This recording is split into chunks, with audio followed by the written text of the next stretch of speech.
Radio J, 7h40 et on retrouve Judith Mergui. Bonjour Judith. Salut Christophe Dard, comment allez-vous ce matin? Très bien, fort bien, mais je crois que vous avez un petit coup de gueule, Judith. Ah oui, non, c'est pas un coup de gueule non plus, faut pas exagérer quoi.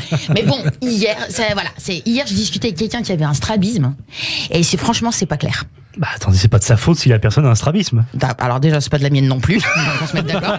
Et ensuite je me suis dit c'est son strabisme que je lui reproche. Si ses yeux ils ont envie de me voter Mélenchon et Zemmour en même temps, ça le regarde, ça c'est pas mon problème. Mais ce qui m'énerve c'est le malaise et la gêne que ce moment procure. Voilà, tu sais pas où regarder. Arrêtez, je suis sûre d'ailleurs que vous êtes tous autour les mêmes Nélou, Cohn, Alexandra, vous êtes pareil que moi autour de cette table. Voilà, quand vous savez pas, personne ne te dit rien, les gens pataugent dans la gêne. Moi du coup je panique quand ça m'arrive, quand je suis face à quelqu'un qui a ça. Je regarde dans tous les sens, on dirait que je fais une crise d'épilepsie.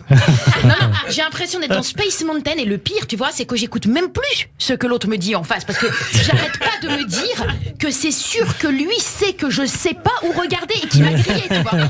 Alors que franchement, messieurs, dames, sans déconner, les acrobates des pupilles là, c'est pas cool parce que vous nous voyez galérer et vous, ça vous coûterait rien de nous dire une fois pour toutes où nous regardez, crevons l'abcès, je veux dire, regardons le problème droit dans les yeux. Enfin bon, voilà, vous m'avez compris quoi, sur le droit dans les yeux. Mais je veux dire, voilà, regardez Christophe, il y a plein d'autres petites situations de gêne comme ça qui te pourrissent la vie, alors qu'en vrai, on serait cash, vous voyez, on assumerait ce qu'on est, ça éviterait cette gênance, comme disent les jeunes. Hein. Voilà, tu vois, bonjour, moi c'est Mathilda, j'ai 32 ans et tu peux me joindre sur mon œil gauche. Mon œil droit s'est barré à l'est pour le moment, il est en train de négocier avec Loukachenko, là, puis il vous recontactera dès que possible. Non mais voilà, je veux dire, tu vois, il faut poser les choses, il faut s'accepter comme on est. Bonjour, moi c'est Rico, j'ai un micro-pénis, et là le mieux c'est que tu peux me... Pardon, ça a coupé. Non, pas plus loin. Quels autres moments de gêne avez-vous recensé, Judith?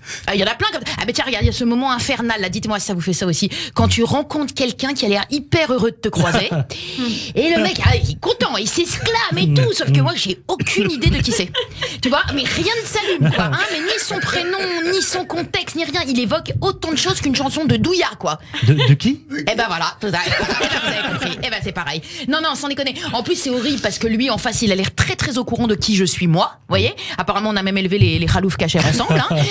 Mais il faut, voilà, et là, faut donner le chance du coup. À ce moment-là, moi, du coup, je fais un sourire géant à m'en luxer la mâchoire et pendant que, eh ben voilà, tu vois, tu glousses, tu repasses toute ta life en te disant, mais qui c'est ce pignouf? Mais qui c'est? Et alors, vous le connaissez au final? Bon, bah là, c'était mon beau-frère en l'occurrence, donc j'ai peut-être un peu déconné. Bah oui, mais bon, voilà, des fois, c'est vraiment le néant. Alors, faut broder, voilà. Moi, je souris beaucoup, je m'esclave, comme ça fait diversion. Hein. Ah, écoute, quel kiff de te croiser, dommage, là, je suis vraiment pressée, mais faut à tout prix qu'on se calme un café rapidos, hein. Alors, le pire, si ça t'arrive et que tu es avec quelqu'un quand ça t'arrive, c'est terrible, parce que t'es obligé de les présenter, les deux. Mais oui, vous connaissez tous cette situation. Va présenter quelqu'un que tu sais même pas qui c'est. Vas-y, tiens, Jess, je te présente, voilà, c'est un sacré numéro, dis donc, vous allez bien vous entendre tous les deux. Non, c'est horrible cette situation, alors que là, c'est pareil. Au lieu de tout ce tménique, pourquoi pas tout simplement être honnête, et puis c'est tout. Écoute-moi bien, ta tronche me dit quelque chose, certes, mais je sais pas, j'ai pas la moindre idée de qui tu es et de qui tu peux bien être, alors te vexe pas, apparemment t'es pas marquant, c'est un fait. Bah, si tu le sais que t'es pas marquant, balade-toi avec un badge et tu nous faciliteras la vie, tu vois.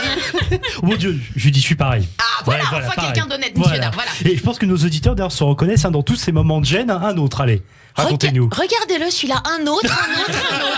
Non mais lui, je lui dis que je suis mal à l'aise dans plein de situations de ma vie. Et alors et là, monsieur Dard, ça le fait kiffer.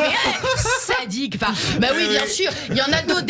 Oui, le pire, c'est que j'en ai plein qui me viennent en tête. Par exemple, il y a le moment là où quand tu proposes ton siège à une femme enceinte en pensant d'être ultra civique, là, et qu'en fait, elle te répond qu'elle est juste grosse. Non, écoute, franchement, attends, celui-là, je vous le raconte parce qu'il m'est arrivé beaucoup, mais là, on n'a plus le temps, donc je vous le raconte très très vite.